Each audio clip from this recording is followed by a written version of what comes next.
Hello friends, कैसे हैं आप सब। मैं प्रांशु यादव आप सभी का एक बार फिर से आशीष पांडे ट्यूटोरियल में स्वागत करता हूं।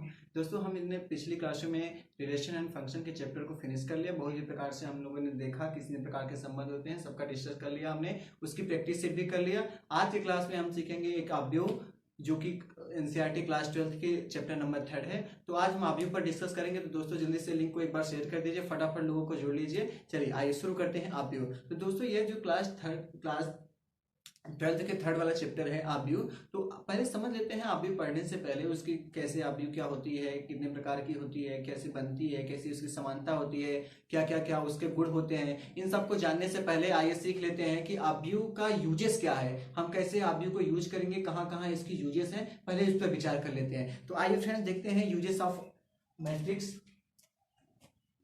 यूजेस ऑफ मैट्रिक्स, इसके यूजेस कहाँ कहाँ है। ठीक है दोस्तों, तो सब पहले देखा जाए तो मैथ में तो इसको बहुत जोरों से यूज हो जा रहा है। तो मैथमेटिक्स में पहले इसकी यूज देखते हैं कि मैथमेटिक्स में इसकी यूज कहाँ कहाँ है। मैथमेटिक्स में ठीक है, मैथमेटिक्स में इसकी यूज जो है, जैसे दोस्तों को जो विभिन्न प्रकार के जो समीकरण होते हैं, काफी लंबे लंबे समीकरण, जटिल जटिल काफी कॉम्प्लिकेटेड इक्वेशंस जो होते हैं, उनको एक ही बहुत ही सरल प्रकार से तथा बहुत ही सूक्ष्म तरीके से हम आव्यूह की मदद से सॉल्व कर सकते हैं। जैसे काफी काफी अननोन राशियां आ जाती हैं, तो उनको सॉल्व करने के लिए हम आव्यूह का प्रयोग करते हैं। तो आव्यूह की मदद से हम काफी कॉम्प्लिकेटेड इक्वेशंस को बहुत ही आसानी से, बहुत ही सरल तरीके से, बहुत ही सफलतापूर्वक सॉल्व कर लेते हैं। इसमें कोई गलतियों के भी चांस नहीं रहते हैं। तो इसलिए इसका जो मेन यूज है वो लाइनियर इक्वेशन में बहुत ही ज्यादा यूज हो रहा है। तो इसको देखें तो इसका यूज है किसमें, लाइनियर इक्वेशन में, लाइनियर इक्वेशंस में। ठीक है, और देखा जाए तो आव्यूह का जो यूज है मैट्रिक्स का, और यूज किसमें हो रहा है, हमारे कोऑर्डिनेट ज्योमेट्री में। किसमें, कोऑर्डिनेट ज्योमेट्री में, कोऑर्डिनेट ज्योमेट्री में। फ्रेम से कट तो नहीं रहा है, कोऑर्डिनेट ज्योमेट्री में। ओके, और देखा जाए तो कोऑर्डिनेट ज्योमेट्री में भी हमारा यूज होता है। अभी बताएंगे कैसे किसी पॉइंट को, किसी कोऑर्डिनेट के शीर्ष को, कैसे एरिया के ट्रायंगल को निकालने के लिए कैसे इसका प्रयोग किया जा रहा है, वो भी हम लोग सीखेंगे। ठीक है, ये थी तो मैथ में इसका प्रयोग जो है आजकल जोरों से होता जा रहा है। तो जो कि दिन पर दिन एक नई नई विधियां मिलती जा रही है, लेकिन जिसमें आव्यूह का प्रयोग होता जा रहा है। ठीक है, तो आइए देखते हैं और किसमें इसका यूज हो रहा है। तो इसके बाद नंबर आता है आव्यूह किसमें यूज होता है। इंजीनियरिंग क्षेत्रों में भी इसका यूज खूब होने लगा है। किसमें, इंजीनियरिंग के क्षेत्रों में, इंजीनियरिंग के क्षेत्रों में, इंजीनियरिंग क्षेत्रों में। इंजीनियरिंग क्षेत्रों में क्या होता है, काफी विभिन्न कॉम्प्लिकेटेड जो सर्किट्स आ जाते हैं। जैसे एक वायर यहाँ से कई वायर एक साथ जब मिल जाते हैं, किसमें कितनी रेजिस्टेंस है, किसमें कितनी करंट है, किसमें कहाँ वोल्टेज है, जब उन चीजों को निकालना रहता है तो काफी कॉम्प्लिकेटेड जो सर्किट्स आ जाते हैं। तो उनको सॉल्व करने के लिए आव्यूह का प्रयोग किया जाता है, जिसकी मदद से वो बहुत ही आसानी से, बहुत ही सरलता पूर्वक उसको सॉल्व कर लेते हैं और गलतियों की चांसेस भी नहीं रहते। किसमें, सर्किट्स में। ठीक है, तो इसका जो प्रयोग है वो सर्किट्स में, काफी कॉम्प्लिकेटेड सर्किट्स को सॉल्व करने में इसका प्रयोग किया जा रहा है। कॉम्प्लिकेटेड सर्किट्स को सॉल्व करने में इसका यूजेस हो रहा है। ठीक है, और देखा जाए तो मैट्रिक्स का यूज कहां कहां हो रहा है। तो मैट्रिक्स का यूज और देखें तो ये हो रहा है हमारे फिजिक्स में भी हो रहा है, इकोनॉमिक्स में भी हो रहा है। इकोनॉमिक्स में तो बहुत जोरों से हो रहा है आज के जमाने में। इकोनॉमिक्स के फील्ड में जैसे बजट विभाग में, किसमें, बजट विभाग में, बजट विभाग में, सेल्स विभाग में, सेल्स विभाग में, और कास्ट विभाग में। ठीक है, तो इकोनॉमिक्स का भी, मैट्रिक्स का यूज इकोनॉमिक्स के क्षेत्र में भी बहुत जोरों से हो रहा है। और आइए देखते हैं इसका यूज कहां हो रहा है। तो इसका यूज फिजिक्स में भी वो हो रहा है। इसमें फिजिक्स में भी हो रहा है। और फिजिक्स में कहां कहां हो रहा है, तो फिजिक्स में जैसे मैग्निफिकेशन में, आवर्धन में इसका यूज हो रहा है, मैग्निफिकेशन में। ठीक है, और इसका यूज हो रहा है रोटेशन में, घूर्णन में। ठीक है, इसका यूज हो रहा है समतल द्वारा परावर्तन में, रिफ्लेक्शन में। ये थी फिजिक्स के क्षेत्र में। और इसका यहीं तक ही आव्यूह सीमित नहीं रह गया, आजकल तो आव्यूह का युग आनुवंशिकी, भौतिकी में भी हो रहा है। किसमें, और आधुनिक मनोविज्ञानिक में इसका यूज हो रहा है, आनुवंशिकी में भी यूज हो रहा है, जेनेटिक्स में भी यूज हो रहा है। तो जो मॉडर्न आजकल के जो आधुनिक हैं, आधुनिक मनोविज्ञान है, आधुनिक मनोविज्ञान है, मॉडर्न साइकोलॉजी है, उसमें भी इसका यूज हो रहा है और आनुवंशिकी में भी इसका यूज हो रहा है।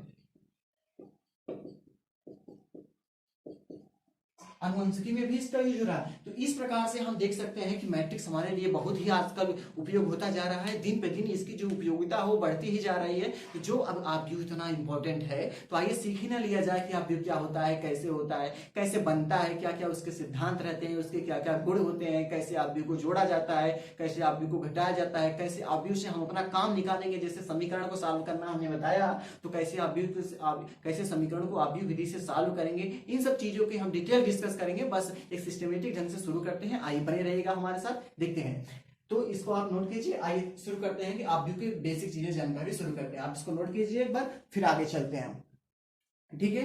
आइए अब एक सीधा साधा कॉन्सेप्ट समझते हैं कि आप व्यू को बनाने का प्रयास किया जाए, कैसे आप व्यू को बनाएं, ठीक है। एक बार लिंक को शेयर कीजिए आप लोग फटाफट, यदि हमारी बात आपको क्लियरिटी पहुंच रही है तो एक बार थम्स अप कीजिए। आइए शुरू करते हैं।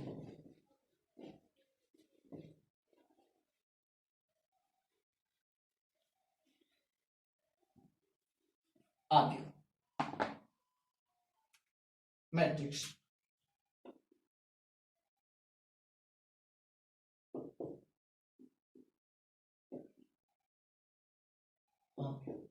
एक बेसिक कॉन्सेप्ट से चलते हैं। मान लीजिए कि एक कैसे बनता है, सिंपल से फंडा से चलते हैं, ठीक है। मान लीजिए कोई लड़की है राधा, क्या है, राधा। राधा राधा के पास 20 बुक्स है, राधा हैज 20 बुक्स, ठीक है। बोलो समझ आ रहा है। अब हम इसको एक प्रकार से और लिख सकते हैं कि राधा के पास, इसको बॉक्स में लिख दे 20, इसको बॉक्स में लिखे 20। ये 20 क्या बताएगा कि 20 बुक्स हैं, किसके पास, राधा के पास, ठीक है। ये बताता है कि राधा के पास 20 बुक्स हैं। इसी को हम एक प्रकार से और लिख सकते हैं, ये बॉक्स यही बताएगा कि राधा के पास 20 बुक्स हैं, ठीक है। इसी को हम एक प्रकार से और लिखें, कैसे, ऐसे, Radha has 20 books. Hindi medium और इंग्लिश मीडियम दोनों को साथ लेकर चलते हैं। हिंदी मीडियम वाले को लिए कोई प्रॉब्लम नहीं होगी, इंग्लिश मीडियम वाले के लिए भी कोई प्रॉब्लम नहीं है। यदि आपके पास कोई प्रॉब्लम आती है तो प्लीज कमेंट करिए और बताइए कि यहाँ पर आप इसकी हिंदी ज्यादा कर रहे हैं या यहाँ पे इसकी इंग्लिश ज्यादा हो रही है, हमको समझ में नहीं आ रहा है। तो आप लिखते रहिएगा कमेंट, तभी तो हमको समझ में आएगा, उस हिसाब से हम दोनों लोगों को साथ साथ लेकर चलेंगे, ठीक है। जो भी प्रॉब्लम आए आप कमेंट बॉक्स में जरूर लिखिएगा, ठीक है। आइए देखते हैं। तो राधा के पास, Radha has 20 books and 5 pens, ठीक है।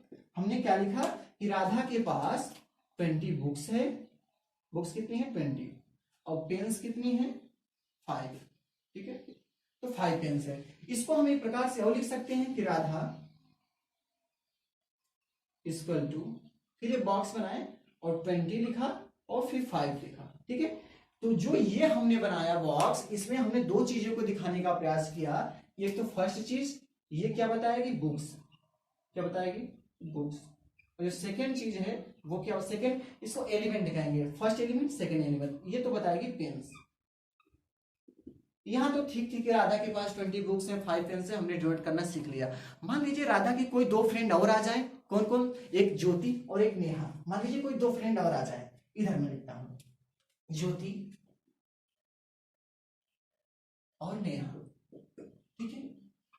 तो अब ये चीजें कुछ इस प्रकार से बन गई, कैसे कि, अब फिर से लिखते हैं, Radha has 20 books and 5 pens, ठीक है। इसकी एक फ्रेंड और आ गई, Jyoti, Jyoti has 15 books and 7 pens. Neha has, समझ में आ रहा है ना, कोई प्रॉब्लम नहीं।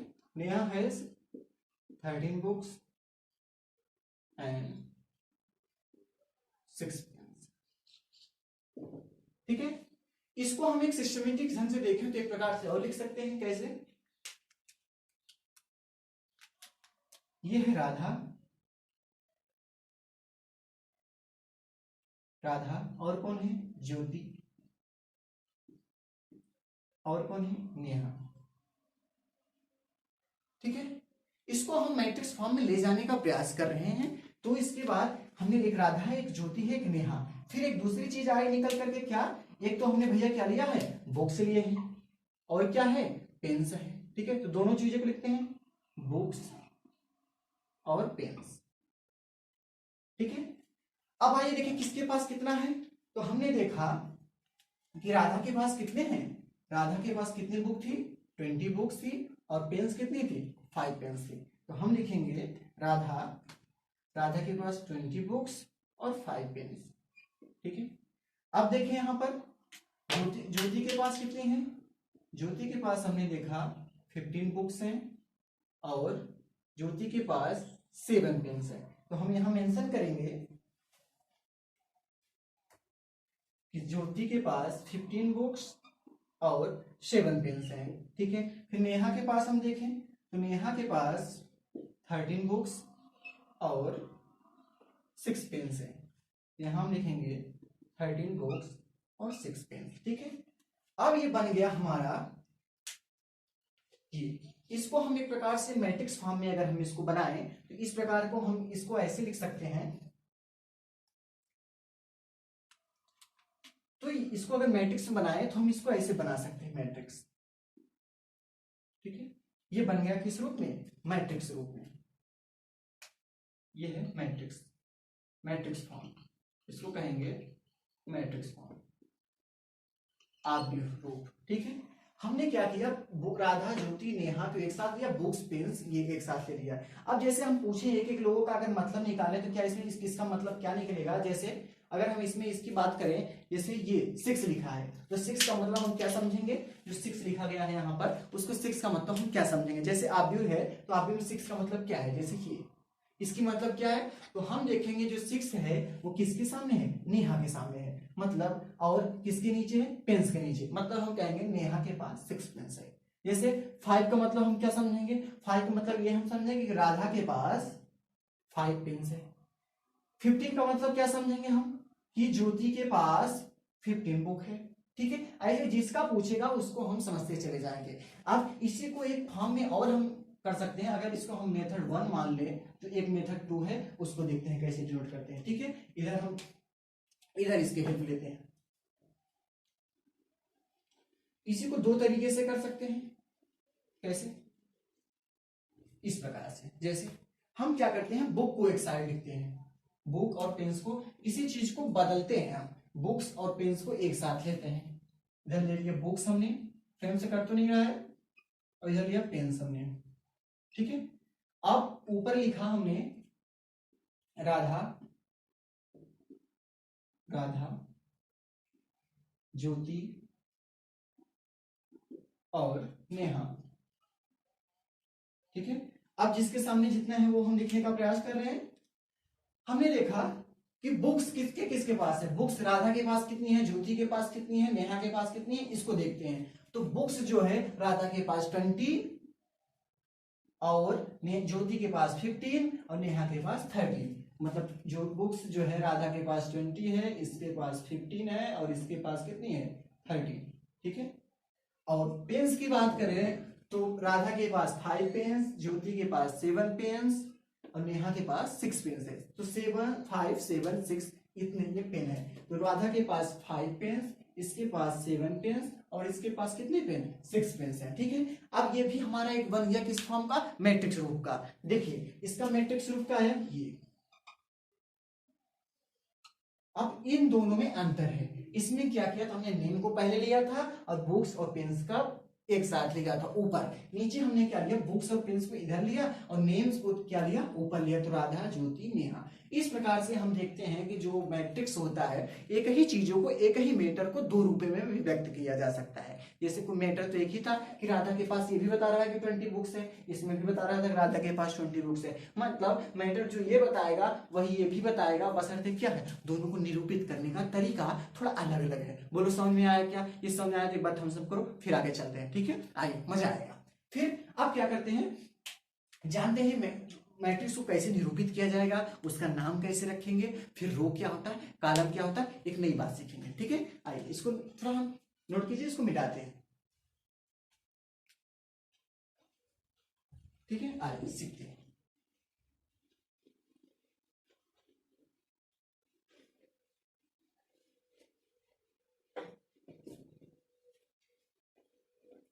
फटाफट पढ़ते रहिए आप लोग, और लोगों को जल्दी से बता दीजिए कि उनकी क्लासेस चालू हो गई है। मैट्रिक्स एक बार छूट जाएगा तो मजा नहीं आएगा, फिर बहुत ही सरल सा टॉपिक है, हम लोग जल्दी जल्दी इसको सीखेंगे। ठीक है, बस आप लोग एक काम करिए, लिंक को जल्दी जल्दी शेयर कीजिए और लोगों को जोड़ने का भी प्रयास कीजिए। ठीक है दोस्तों, आइए और सीखते हैं। जैसे मान लीजिए हमारे पास एक सेट आ गया, ये मैट्रिक्स, मान लीजिए इसमें एलिमेंट हो गए 30, 40, 60, 90, 20, 21, 3, 4, -6, कुछ भी आ सकते हैं। ठीक है, कोई प्रॉब्लम नहीं है। आइए बच्चों, एक बात हमें बताओ, हॉरिजॉन्टल और वर्टिकल का नाम क्या आपने सुना है? सुना तो होगा ही। हॉरिजॉन्टल और वर्टिकल मतलब क्षैतिज और ऊर्ध्वाधर। तो आइए देखें, इसमें भी ढूंढने का प्रयास करते हैं। तो हॉरिजॉन्टल इसमें से कितनी लाइनें हैं? एक तो हॉरिजॉन्टल लाइन ये है, बोलो है क्या, बोलो साहब है क्या? और एक तो ये है ना, और एक ये है। ठीक, तो इसमें हमने देखा कितनी हॉरिजॉन्टल लाइन मिली, 3 लाइन। तो एक बात निकल कर आती है क्या, कि जो हॉरिजॉन्टल लाइन होगा उसको हम कहेंगे रोज। क्या कहेंगे? हॉरिजॉन्टल लाइन को क्या कहेंगे? रोज कहेंगे। हॉरिजॉन्टल लाइंस को कहेंगे रोज कहेंगे। ठीक है बच्चों, क्या एक बात समझ में आया क्या? हाँ, तो देखिए, तो कितने रोज हो गए हैं इसमें? रोज निकल कर कितने आए इसमें? 3 आए। कौन कौन से? ये आया फर्स्ट रो, ये है क्या फर्स्ट रो, इसे क्या कहेंगे? सेकेंड रो, और ये वाला क्या है? थर्ड रो।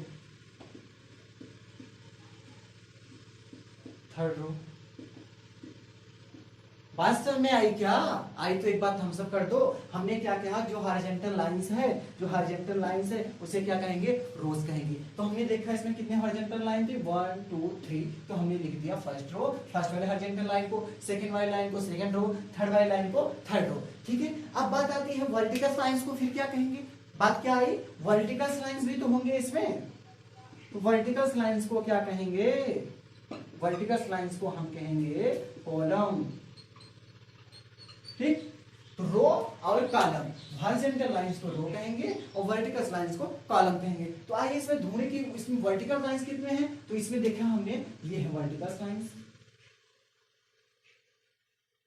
1 2, वर्टिकल मतलब ये, हॉरिजॉन्टल मतलब ऐसे क्षैतिज, वर्टिकल मतलब ऊर्ध्वाधर। तो हमको भी इसमें कितने प्रकार के वर्टिकल लाइंस मिले? 3 प्रकार के लाइंस। और हमने सीख रखा है कि वर्टिकल लाइंस को क्या कहेंगे बोल भाई? कॉलम कहेंगे। ठीक है, तो इसमें कितने प्रकार के कॉलम है? 3 टाइप्स के कॉलम है। ठीक है दोस्तों, आइए देखते हैं कौन कौन से कॉलम है। तो ये तो है फर्स्ट कॉलम, ठीक, ये है हमारा सेकेंड कॉलम, और ये है हमारा थर्ड कॉलम। इतनी बात क्लियर हो गई क्या?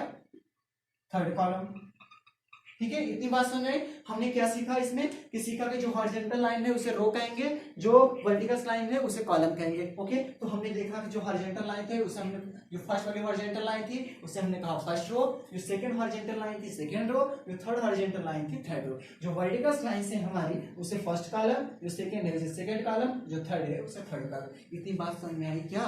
हाँ, तो ठीक है, आइए चलते हैं। अब बात आती है समुच्चय का नाम कैसे रखेंगे। जैसे हमने सीखा था कि कोई समुच्चय है, समुच्चय को किसी कैपिटल लेटर से डिनोट करते हैं ना, किसी लेटर के कैपिटल लेटर से, ऐसे ही मैट्रिक्स को भी एक कैपिटल लेटर से ही डिनोट करते हैं। जैसे ये कोई मैट्रिक्स है, इसका हम नाम रखना चाहें इसको ऐसे लिख सकते हैं, इक्वल टू ए। मतलब इस मैट्रिक्स का नेम क्या है? ए है। और ए हमेशा किसमें रहेगा बच्चों? कैपिटल लेटर में रहेगा। जो मैट्रिक्स का नेम आएगा वो किसमें रहेगा? कैपिटल लेटर में। क्या भूलेंगे तो नहीं? कैपिटल लेटर में। ठीक है, ये बात समझ में आई क्या? ओके, आई। जैसे कोई सेट है ए, कोई सेट है बी, तो कोई ऐसे ही हम मैट्रिक्स है ए, कोई मैट्रिक्स है बी, ऐसे ही नाम रख के चले जाएंगे। ठीक है, इतनी बातें समझ में आई क्या? रो और कॉलम समझ में आया क्या? तो ठीक है दोस्तों, आइए देखते हैं एक बार फिर से रिमाइंड करते हैं। रो हमेशा क्षैतिज होता है और कॉलम हमेशा कैसा होता है? ऊर्ध्वाधर होता है। ठीक है, इंग्लिश में रो को कहते हैं पंक्तियां कहते हैं और कॉलम को कहते हैं स्तंभ कहते हैं। जो इंग्लिश मीडियम के बच्चे हैं वो कॉलम को स्तंभ समझेंगे और जो रो है उसे पंक्तियां समझेंगे। देखो बार बार पंक्ति और स्तंभ का ना थोड़ा अटपटा लगता है, थोड़ा सही नहीं लगता है, इसलिए हिंदी मीडियम वाले बच्चे भी थोड़ा इंग्लिश बोलने का प्रयास करें, मतलब इंग्लिश वर्डों का यूज करें, रो और कॉलम बोलने का प्रयास करेंगे। ठीक है, तो दोस्तों आइए इसको नोट कीजिए। आइए सीखते हैं ऑर्डर ऑफ मैट्रिक्स क्या होता है। ठीक है, बहुत ही अच्छी टॉपिक ऑर्डर ऑफ मैट्रिक्स, इसको नोट कीजिए आप।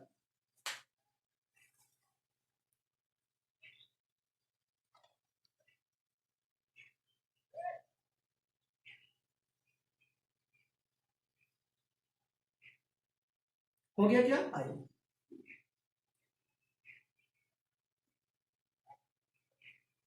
ऑर्डर ऑफ मैट्रिक्स पहले नाम लीजिए आपको, order of matrix.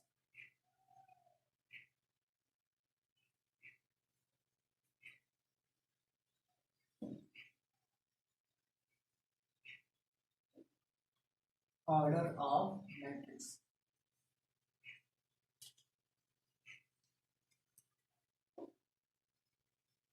Order of matrix.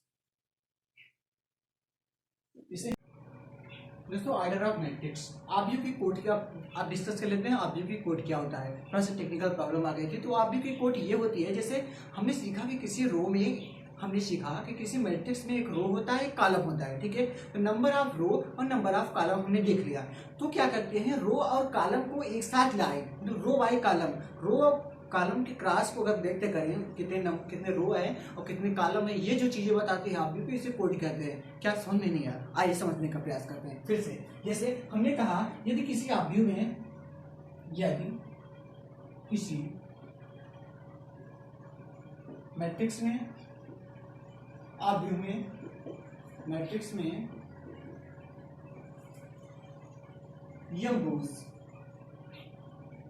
And N columns हैं, n कॉलम्स हैं, तो उस मैट्रिक्स को यम क्रॉस यन का, यन ऑर्डर का मैट्रिक्स कहते हैं।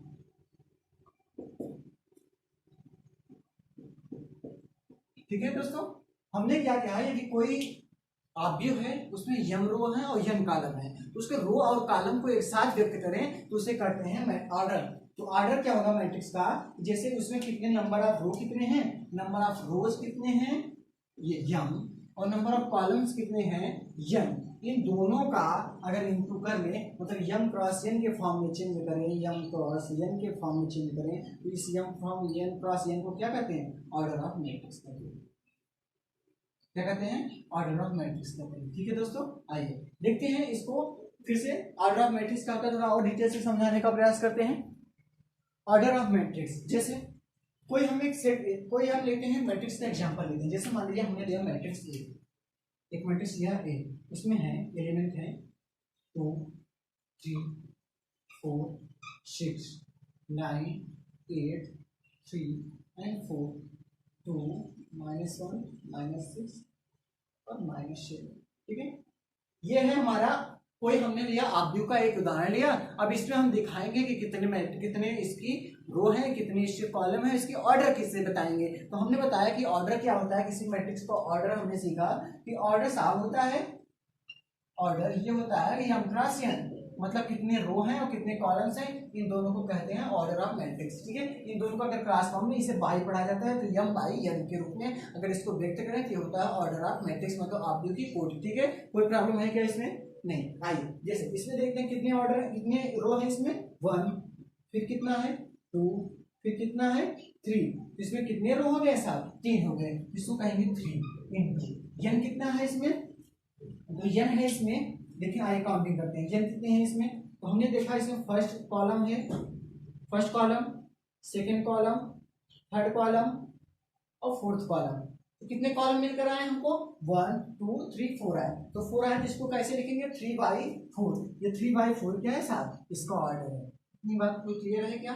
हाँ तो ठीक है, इसमें ऑर्डर कितनी समझ आए हमको 3/4, मतलब जितने रो रहेंगे और जितने कॉलम रहेंगे उनको इनटू करके, मतलब क्रॉस लगाकर अगर व्यक्त करें तो उसे कहते हैं ऑब्लिक की कोट। ये बात समझ में है क्या? तो ऑब्लिक की कोट समझ में आ गई? ठीक है, हमने क्या सीखा, कितने रो हैं कितने कॉलम है, इनको क्रॉस प्रोडक्ट में लिख दिया, इसे कहेंगे order of matrix, order of matrix. कोई प्रॉब्लम यहाँ पर? ठीक है, आगे चलते हैं।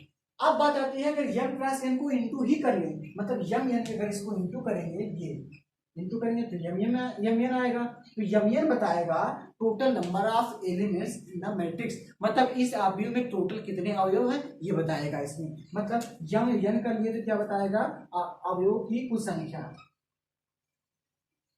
अवयव की, अवयव में अवयव की कुल संख्या, अवयव में, अवयव में अवयव, अवयवों की कुल संख्या।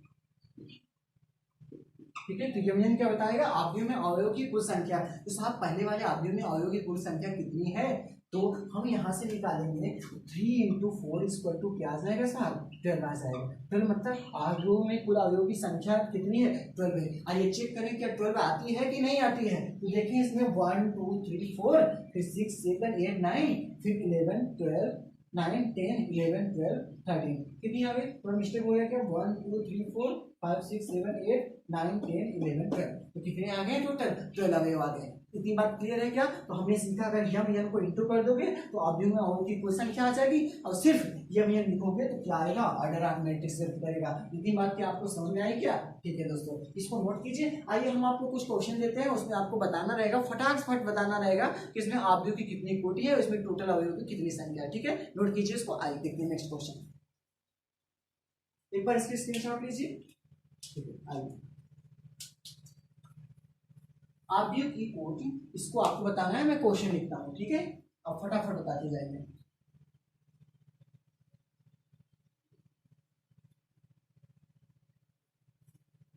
अवयव की कोटि m cross n, number of row by number of column, ये कहलाता है अवयव की कोटि। ठीक है, मैं पहला क्वेश्चन यहाँ पर लिखता हूँ।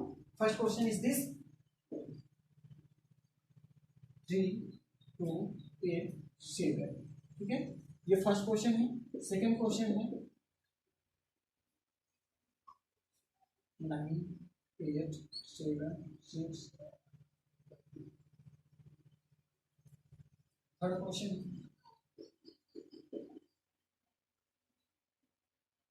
cos alpha minus sine alpha minus sine alpha, ये है cos अल्फा। ठीक है, इसकी भी आपको ऑर्डर बतानी है। और एक क्वेश्चन और लिखता हूं मैं, 9√3 माइनस 1/√3 4 माइनस 3 माइनस 2/√3 6 4 8 3 4 3। ठीक है, ये है। हमें इसमें चेंज करना है कितने नंबर ऑफ, इसमें कितने, इसकी ऑर्डर कितनी है और इसके कितने कोटि हैं, ऑर्डर बताना है, और इसमें टोटल नंबर ऑफ कितने हैं एलिमेंट ये बताना है आपको। ठीक है, क्वेश्चन नंबर ये रेडी है हमारे। ठीक है, आइए एक क्वेश्चन और ले लेते हैं, 5 क्वेश्चन।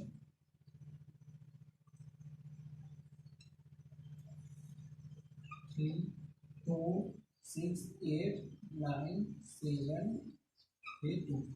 फर्स्ट वाला क्वेश्चन सब तो हो गया होगा, फटाफट हो गया। आइए देख लेते हैं क्या क्या है, फिर इसमें हम डिस्कस कर लेते हैं। तो ऑर्डर ऑफ मैट्रिक्स क्या हमने सीखा कि ऑर्डर क्या होता है साहब, ऑर्डर क्या होता है हमने सीखा, यम क्रॉस एन होता है। यम क्रॉस एन मतलब total number of column, total number of row in by total number of column. ठीक है, इसमें टोटल नंबर ऑफ रो कितने हैं साहब, तो हमने देखा इसमें टोटल नंबर ऑफ रो कितने हैं, सिर्फ 1 है। क्या बात सही है क्या? तो इसका यम इक्वल टू वैल्यू क्या लिखें, 1, और फिर क्रॉस आता है, एन की वैल्यू क्या लिखें, तो नंबर ऑफ कॉलम कितने हैं इसमें। कुछ लोग तो साफ कर रहे होंगे कि इसमें कॉलम तो है ही नहीं, केवल रो है, इसमें कॉलम कोई दिख रहा नहीं, दिख रहा नहीं, इसमें कॉलम है। कहाँ है ये देखिए, ये भी तो कॉलम है, क्योंकि एक एलिमेंट रहे फिर भी तो कॉलम है। 1 2 3, फिर क्या आ गया 4। तो नंबर ऑफ कॉलम कितने होंगे 4, 1 2 3 4। तो इसकी कोड कैसे लिखेंगे, n की वैल्यू क्या आ गई साहब 4 आ गई। तो 1 क्रॉस 4 क्या हो गया इसका ऑर्डर, किसका, इस वाले मैट्रिक्स का। बात समझ में आई क्या, ठीक है। आइए देखते हैं क्वेश्चन नंबर 2, इसकी भी ऑर्डर निकालें, ऑर्डर ऑफ मैट्रिक्स। तो क्या आता है, ऑर्डर ऑफ मैट्रिक्स कितनी आएगी इसकी मैट्रिक्स की ऑर्डर। तो ऑर्डर्स की मैट्रिक्स की हिसाब क्या है, सिंपल सा फॉर्मूला है m क्रॉस n, मतलब number of row by number of column. तो नंबर ऑफ रो कितनी है और नंबर ऑफ कॉलम कितनी है, इसमें काउंटिंग किया जाएगा। नंबर ऑफ रो कहेंगे, कुछ लोग कहेंगे साहब इसमें तो रो है ही नहीं, केवल कॉलम एक दिख रहा है बस। नहीं, नंबर ऑफ रो भी है, जैसे इसमें कॉलम नहीं दिख रहा था ऐसे इसमें रो नहीं दिख रहा है, लेकिन नंबर ऑफ रो है और नंबर ऑफ कॉलम है। बिना किसी रो बिना किसी कॉलम के तो कोई आपकी उनका निर्माण ही नहीं हो सकता, ठीक है। तो उसमें एक ही, अगर एक ही कॉलम रहने का होगा तब भी वो आप्यू है, अगर एक ही कॉलम रहे तब भी वो आप्यू है, या एक ही पंक्ति हो तब भी वो आप्यू है। इतनी बात क्लियर है क्या, हाँ आइए। तो इसमें देखिए नंबर ऑफ रो कितनी है 1, फिर 2 3 4। नंबर ऑफ रो मतलब कि 36 पंक्तियां कितनी है इसमें, हॉरिजॉन्टल लाइंस कितनी है, तो 6 है ना, 1 2 3 4 है ना। तो इसमें लिखेंगे 4 बाई नंबर ऑफ 4, तो क्या हमने लिखा 4, फिर n की वैल्यू कितनी आएगी वो यहाँ पे लिखी जाएगी। n की वैल्यू कितनी है, नंबर ऑफ कॉलम 7। तो इसमें तो हमको एक ही कॉलम दिख रहा है, तो सही बात है एक ही कॉलम है, क्या है ये। बात क्लियर हुई, कॉलम कितनी है इसमें 1, ये बात क्लियर हो गई क्या, 4 बाई n क्या हो गया इसका ऑर्डर ऑफ मैट्रिक्स हो गया। इतनी बात क्लियर हो गई क्या, गुड। आगे चलते हैं, इसकी ऑर्डर ऑफ मैट्रिक्स की बात करें तो ऑर्डर ऑफ मैट्रिक्स कितना आ जाएगा इसमें, row by column, m by n कितना है बताओ जल्दी जल्दी कितना। हमने देखा इसमें रो कितनी है बाबा, फर्स्ट रो बाई सेकेंड, कितने रो हैं सेकेंड, 2 रो है। फिर n की वैल्यू कितनी है, n क्रॉस जो यहाँ आएगी वो नंबर ऑफ कॉलम होगी। तो कॉलम कितनी है साहब इसमें, तो कॉलम साहब 2 दिख रहे हैं हमको, कौन कौन सा, ये कॉलम फर्स्ट और ये कॉलम सेकेंड, ठीक है 1 और 2, 2 कॉलम दिख रहे हैं इसमें, तो हम लिखेंगे 2, n की वैल्यू आ गई 2, और ये जो पूरी चीजें आ गई 2 बाई 2, ये क्या है ऑर्डर ऑफ मैट्रिक्स इसकी समझ है क्या, गुड। आई इसकी देखिए, इसकी तो सिंपल सी बात है भाई, m बाई n क्या हो जाएगा, बोलो नीचे कट तो नहीं रहा है, गुड दिख रहा है, m बाई n ये है ऑर्डर इस मैट्रिक्स का। तो सब नंबर ऑफ रो कितने हैं 1 रो, हॉरिजॉन्टल लाइन कितनी है 1, ये रहा हमारा 2, और फिर ये रहा हमारा 3।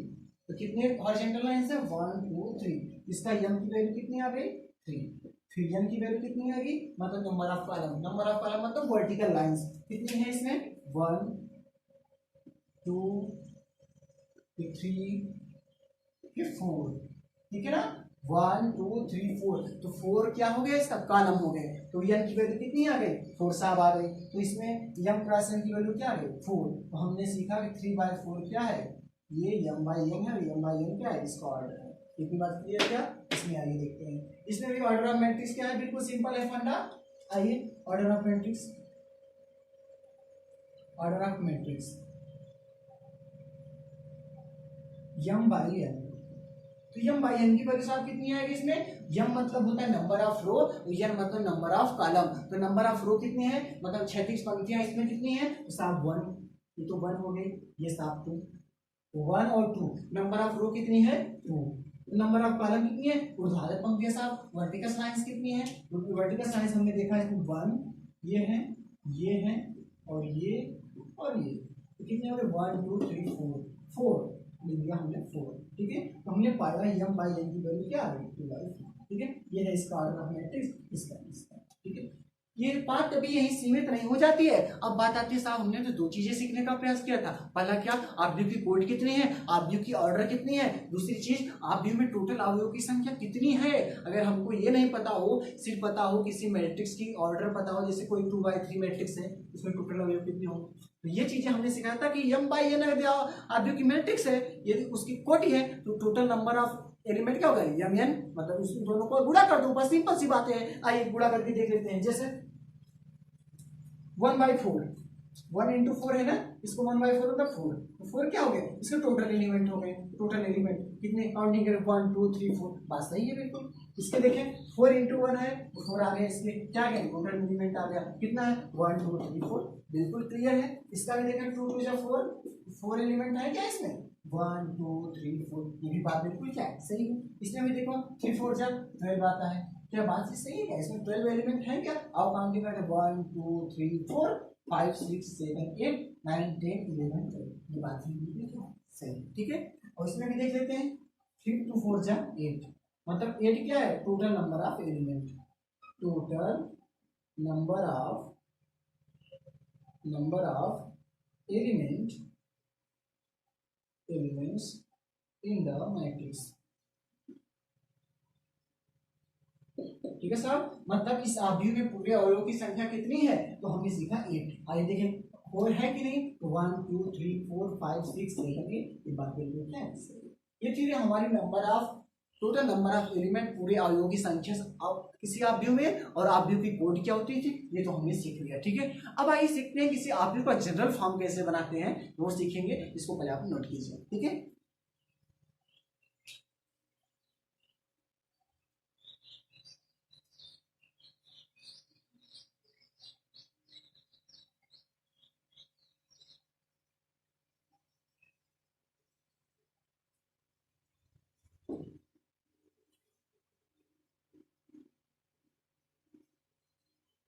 General form of A matrix, general form बोले तो किसी आव्यूह को कैसे डिनोट करते हैं दोस्तों, जैसे हमने समुच्चय में सीखा था, इसके सेट बिल्डर फॉर्म, किसी अवयव को डिनोट करना। जैसे हम किसी समांतर श्रेणी में देखते हैं, किसी भी समांतर श्रेणी का जनरल फॉर्म क्या होता है, ए फिर कामा a + d, फिर कामा a + 2d, फिर a + 3d, ऐसे उसे जनरल फॉर्म होता है ना। ऐसे जो गुणोत्तर श्रेणी होती है उसमें कैसे होता है, a फिर ar फिर ar², फिर ar³, ऐसे ही हमारे मैट्रिक्स में भी होता है जनरल फॉर्म। तो जनरल फॉर्म आइए देख लेते हैं क्या होता है इसका। General form of A matrix,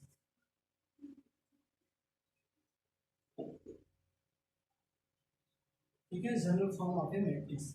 जैसे मान लीजिए कोई मैट्रिक्स है, हमने एक बात और आपको बता रखा है कि मैट्रिक्स का नेम हमेशा कैपिटल लेटर में होता है, गुड, आप लोग अच्छे जानते हैं। जैसे मान लीजिए हमने लिखा कोई यम क्रॉस एन का आव्यूह है, कोई यम क्रॉस एन का कोई एक मैट्रिक्स है, कोई एक मैट्रिक्स है, ठीक है साहब, कोई एक मैट्रिक्स है, तो उसको डिनोट कैसे करें, समझ में आया क्या, मतलब उसको कैसे बनाए हम, यम क्रॉस एन का कोई मैट्रिक्स है उसको कैसे बनाए। दोस्तों एक बात बताओ, जैसे आइए सीखा जाए। मान लीजिए कोई हमारा मैट्रिक्स हो गया ये, ठीक है। अब इसके मान लीजिए कोई फर्स्ट अवयव आया ए, ठीक है, मैंने मुझे मालूम नहीं कि इसमें कितने अवयव हैं, तो हाँ, तो एक बात, हाँ मान लीजिए इसमें टोटल नंबर ऑफ अवयव कितने होंगे, तो हिसाब यम है, टोटल नंबर ऑफ अवयव होंगे 1, तो एक अवयव पहले लेते हैं, मान लीजिए कोई अवयव है ए। तो साहब एक बात बताओ हमको, अभी तो हम फर्स्ट रो स्टार्ट कर रहे हैं, फर्स्ट रो किसमें जा रहे हैं, फर्स्ट रो में जा रहे हैं ना। तो फर्स्ट रो में जा रहे हैं तो पहला वाला रो, एक बार हमेशा रो बाय कॉलम ऑर्डर ऐसे लिखा जाता है, पहले यम लिखा जाता है फिर ए लिखा जाता है, जैसे ए में मतलब ये फर्स्ट रो का फर्स्ट अवयव है, इसको ऐसे लिखेंगे A11, मतलब ये फर्स्ट रो में जा रहे हैं और फर्स्ट रो का फर्स्ट एलिमेंट है, ठीक है। ये मान लीजिए फर्स्ट रो का सेकंड एलिमेंट है, ये फर्स्ट रो का थर्ड एलिमेंट है, ये ऐसे ही डाट डाट जाट जाए, ये फर्स्ट रो का कौन सा एलिमेंट है, आई एलिमेंट है, जे एलिमेंट है, ठीक है। फिर इसको ऐसे से जाएं और आगे जाए तो आएगा फर्स्ट रो का एन एलिमेंट। हमने बता रखा है इसमें अवयव कितने हैं, इसमें कॉलम कितने हैं एन, तो first column second column third column j column, तो लास्ट में एन कॉलम भी तो आएगा, बिल्कुल सही। ऐसे सेकेंड जब रो जाएंगे हम, जब सेकेंड रो में जाएंगे ये मान लीजिए अब हम सेकंड रो में जा रहे हैं, ये हो गई हमारी सेकंड रो। ठीक है, ऐसे बॉक्स बनाएंगे नहीं तो समझाने के लिए बनाए रहे साहब। तो आप सेकंड रो में जा रहे हैं तो रो की पहली एम की वैल्यू कितनी आ गई है, 2, एम की वैल्यू 2 आ गई ना। सेकंड रो में जा रहे हैं तो एम की वैल्यू 2, और फर्स्ट एलिमेंट की बात करें तो 1, मतलब सेकंड रो सेकंड ये बताएगा रो, और साहब ये दूसरा वाला जो है 1 ये बताएगा कॉलम। क्या ये बात अब क्लियर है क्या? मैं फिर से लिखता हूं, मैंने कहा जैसे कोई आर्ग्यू है, ये आर्ग्यू का कोई एलिमेंट है ए एम एन, तो साहब इसका जो यम वाला पार्ट है ये बताएगा number of row, number of row, ये बताएगा नंबर ऑफ कॉलम।